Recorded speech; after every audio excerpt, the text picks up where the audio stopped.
اگر آپ اپنی دعاؤں کو قبول کرانا چاہتے ہیں نا تو آپ مولوی صاحب کو مت کہیے کہ مولوی صاحب میرے لیے دعا کرو. بہت سارے لوگ بولتے ہیں کہ مولوی صاحب ذرا دعا کیجیے. مت کہیے. میں آپ کو ایک آسان نسخہ بتلا دیتا ہوں. اگر آپ اپنی دعاؤں کو قبول کرانا چاہتے ہیں تو مولوی صاحب کے پاس مت آئیے, اپنے ابو جان کے پاس جائیے. بہت ہی خوش نصیب ہیں وہ لوگ جن کے والد محترم زندہ ہیں. اور اگر آپ والد ہیں, آپ اگر باپ ہیں, تو آپ اپنے اولاد کے حق میں دعائیں کیجیے. مولوی صاحب کے پاس مت جاؤ, پیروں فقیروں کے پاس مت جاؤ. بہت سارے لوگ پیروں کے پاس جاتے دعا کرانے کے لیے.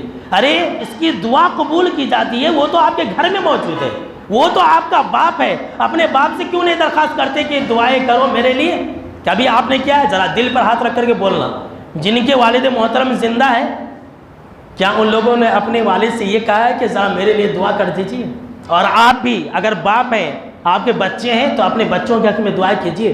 جناب محمد عربی صلی اللہ تعالیٰ علیہ وسلم نے فرمایا کہ 3 آدمی ایسے ہیں کہ ان کی دعائیں قبول کی جاتی ہیں. اللہ جو ہے ہر حال میں دعائیں قبول کر لیتا ہے, اور کوئی شک ہی نہیں, لا شک فیہن, کوئی شک نہیں ہے, کوئی ڈاؤٹ نہیں ہے, ہر حال میں قبول کی جاتی ہے. نمبر 1, مظلوم کی آہ. جو اگر کسی کو ستائے گا تو مظلوم اگر بددعا کرے گا تو لگ جائے گی اسے. نمبر 2, مسافر, سفر کی حالت میں دعا. آپ جب بھی سفر کریں تو سفر کی حالت میں دعا کر لیا کیجیے, مسافر کی دعائیں قبول ہو جاتی ہیں. اور نمبر 3, آپ صلی اللہ تعالیٰ علیہ وسلم فرمایا کہ دعوت الوالدی لولدہ, باپ کی دعا اولاد کے حق میں. آپ اگر جو بھی دعا کریں گے, اس لیے نوجوانوں اپنے ماں باپ کو ناراض مت رکھو. بلا وجہ میں اپنے بیوی کے باتوں میں آ کر کے لڑ کر کے اپنے ماں کو اور اپنے باپ کو ناراض مت کرو, ان کا دل نہ دکھاؤ, ورنہ تم ہمیشہ پریشان رہو گے. جو کچھ بھی ہے رفع دفع کر لو, معافی مانگ لو, وہ تمہارے باپ ہیں. باپ کا کوئی حق ادا نہیں کر سکتا ہے. ہم اور آپ سے ماں کے پیچھے بھاگتے رہتے ہیں کہ ماں ماں ماں.